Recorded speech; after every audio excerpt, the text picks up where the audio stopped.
Masjid Ar-Rahim yang dirahmati Allah, marilah kita buka kajian pada pagi hari ini dengan membaca basmalah bersama-sama. Pada pagi ini kultum subuh akan disampaikan oleh saudara Hidyan Faiz. Kepada saudara Hidyan Faiz, waktu dan tempat dipersilakan.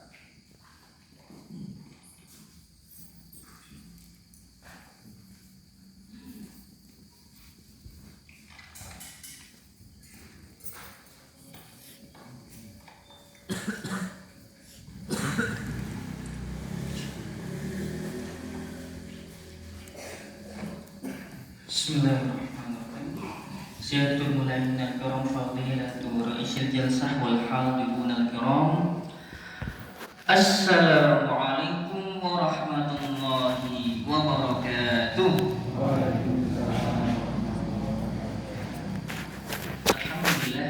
Alhamdulillahilladzi wa kafa, wassalatu wassalamu ala nabiyil mustafa wa ala alihi wa sahbihi wa man ihtafa wa man sara ala sunnatihi ila yaumil wafa.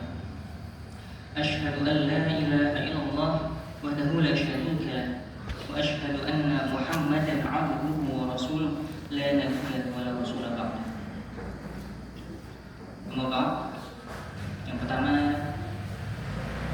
tentu tiada kata yang pantas diucapkan selain rasa syukur kita, yang mana Allah telah melimpahkan begitu banyak nikmat serta karunia-Nya kepada kita, sehingga seringkali kita tersadar bahwa apa yang disebut nikmat itu hal yang wajar bagi kita, hal yang seharusnya kita terima tanpa perlu kita syukuri. Bahkan sampai Nabi sendiri pernah bersabda, "Ni'matani mahbunun fihi makasirun minan nas asyhadu wal falaq." Ada dua nikmat yang kebanyakan manusia itu rugi karena dua nikmat tersebut. Yang pertama as-sihah, nikmat sehat, dan yang kedua al-faragh, nikmat yang kedua kalinya. Salawat serta salam semoga senantiasa tercurah kepada junjungan kita, suri daulat dan kita, uswatun hasanah kita, Nabiullah Muhammad sallallahu alaihi wasallam. Karena berkat perjuangan beliau, berkat kucuran keringat beliau, berkat tetesan darah beliau, biiznillah Islam dapat berdiri tegak di muka bumi ini dengan setegak-tegaknya tanpa kurang suatu hal.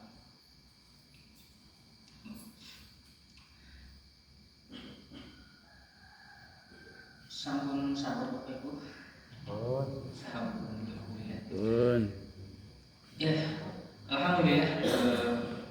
Sejauh ini jamaah kita belum ada kemajuan secara soft. Alhamdulillah belum ada. Maka dari itu saya akan membuka kultum pada pagi hari ini dengan sebuah perkataan yang pernah disampaikan oleh Umar bin Khattab radhiyallahu anhu. Ta'allamul Arabiyyah fa innaha min dinikum. Pelajarilah bahasa Arab karena bahasa Arab adalah bagian dari agama kalian.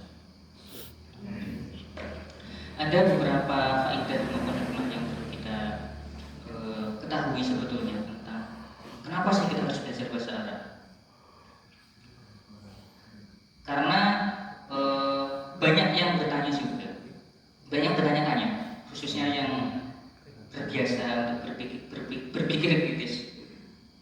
Kenapa kok Al-Quran dan zikir-zikir yang kita pelajari itu menggunakan bahasa Arab?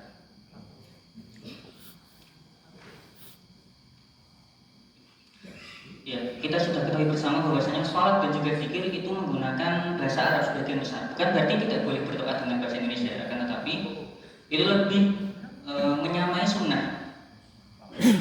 Karena Nabi sendiri diturunkan di Arab menggunakan bahasa Arab dan juga menerima wahyu pun menggunakan bahasa Arab. Karena kaidahnya bahwasanya seorang nabi diturunkan kepada kaumnya diturunkan wahyunya kepadanya menggunakan bahasa kaumnya. Nah, karena Nabi Muhammad diturunkan di tengah-tengah bahasa Arab, maka bahasa Al-Quran pun menggunakan bahasa Arab. Tapi satu kaidah utamanya bahwasannya itu semua adalah keinginan Allah. Tapi kalau kita bedah lebih lanjut, salah satunya itu tadi. Karena bahasa Arab adalah bahasa yang lebih banyak digunakan oleh para sahabat dan juga Nabi itu sendiri. Pun faedah yang lain, agar agar kita bisa mengetahui lebih jauh tentang As-Sunnah dan Al-Quran.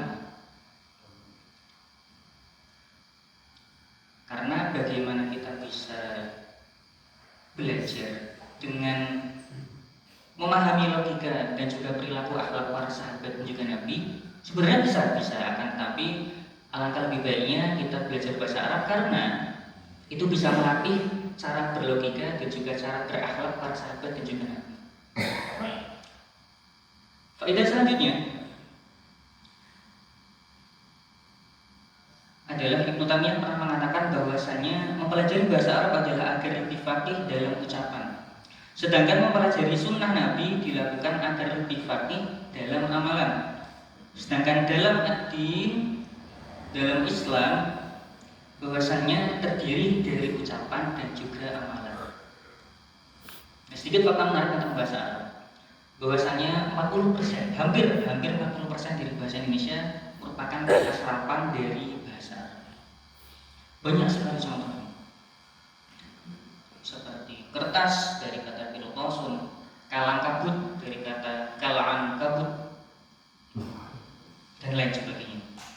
Kemudian sebelum bahasa Inggris menjadi lingua franca atau bahasa yang paling banyak digunakan di dunia, bahasa lingua franca sebelum bahasa Inggris adalah bahasa Arab.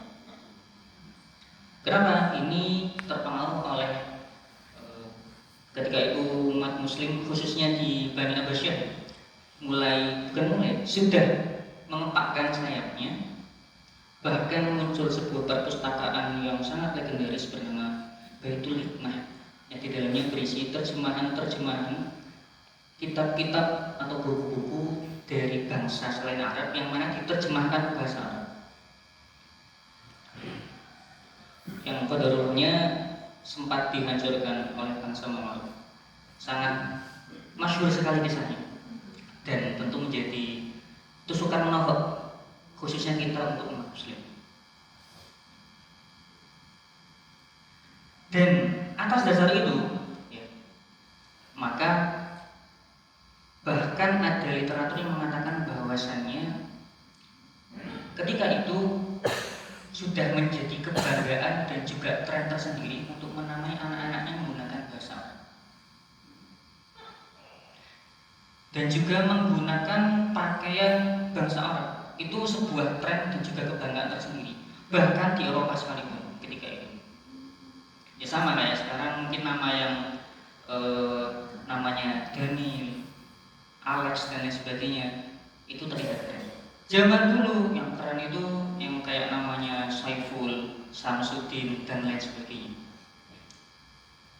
Kenapa sekarang kok kelihatan nggak keren? Ya bisa jadi itu karena kemunduran umat Muslim sendiri sehingga tidak bisa menjaga marwah dari Islam.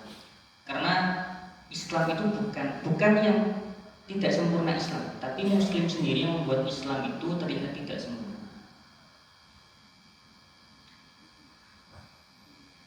Pun kemudian banyak juga bahasa Inggris yang mana setelah bahasa Arab menjadi lingua franca atau bahasa dunia, kemudian berganti menjadi bahasa Inggris. Ternyata bahasa Inggris pun banyak kata serapan yang menggunakan bahasa Arab. Contohnya kopi, bahasa Inggrisnya kafe. Itu dari bahasa Arab, kohwah. Yang mana sebetulnya kopi asalnya dari Ethiopia, yang mana dibawa oleh pedagang dari Arab ke Arab sendiri.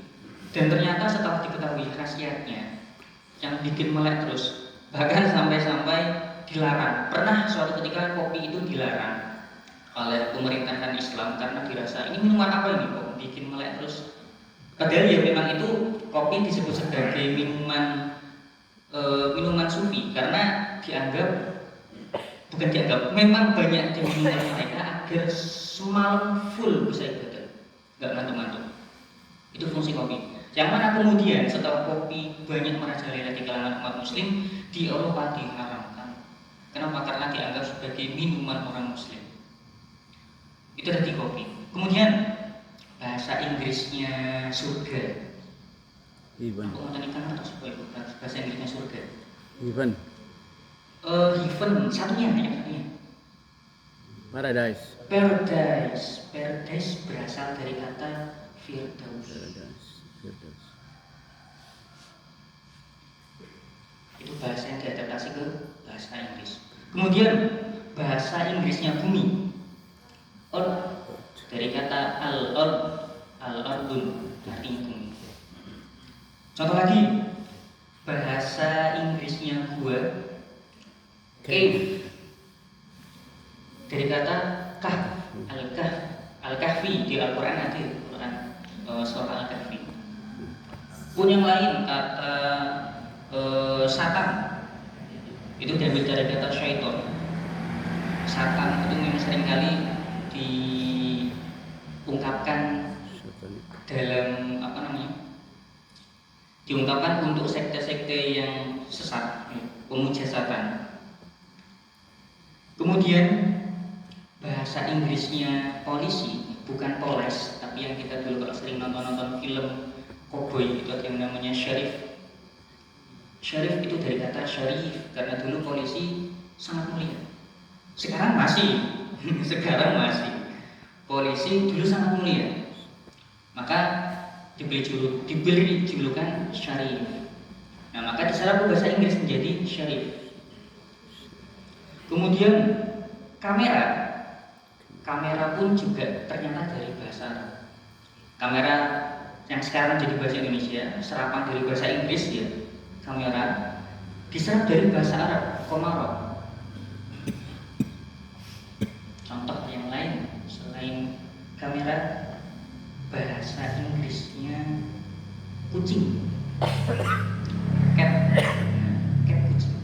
Anak kucing Kitty. kitten. Kitty.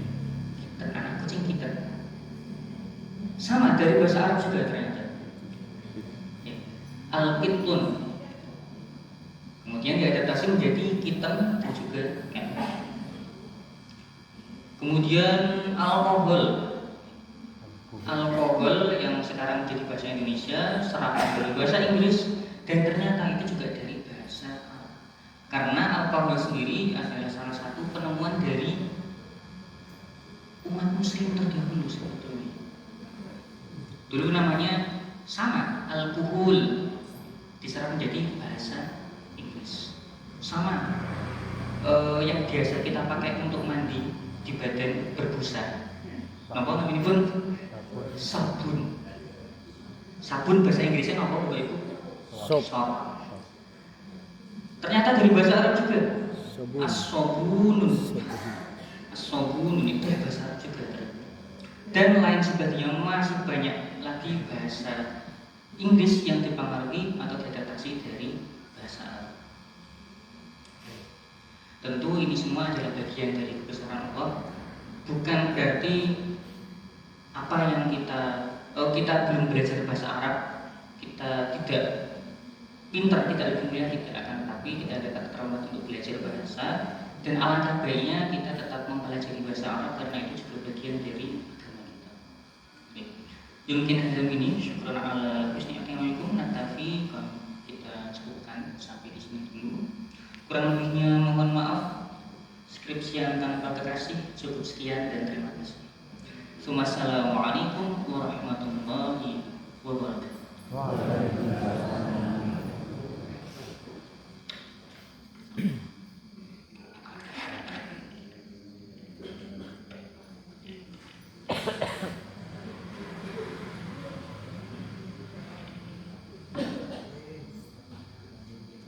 Terima kasih kepada Saudara Hikyan Faiz yang telah menyampaikan kajian pada kesempatan pagi hari ini.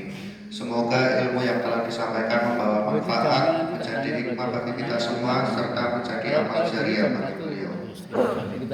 Hadirin dan hadirat yang dirahmati Allah Subhanahu wa Ta'ala, dengan berakhirnya seluruh rangkaian acara pada hari ini, marilah kita untuk dengan membaca doa kafaratul majelis bersama-sama.